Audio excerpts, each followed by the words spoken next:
ایک دوست نے یہ سوال کیا ہے کہ کیا نئے سال کی مبارکباد دینا شرعاً جائز ہے؟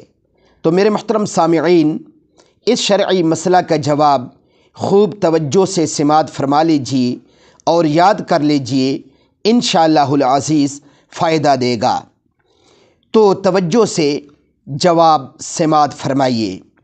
سال کے آغاز کے موقع پر مبارکباد دینے کا شریعت میں ثبوت نہیں ہے، البتہ عبادت یا ضروری سمجھے بغیر اگر کوئی مبارکباد دے اور خیر و برکت کی دعا کرے تو حرج نہیں۔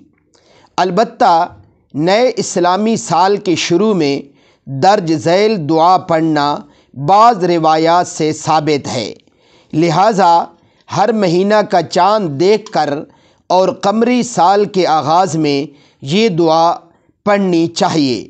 دعا یہ ہے: اللہم ادخلہ علینا بالامن والایمان والسلامت والاسلام ورضوان من الرحمن وجوار من الشیطان۔ اللہ رب العزت مجھے آپ کو عمل کرنے کی اور آگے تک پہنچانے کی توفیق عطا فرمائے۔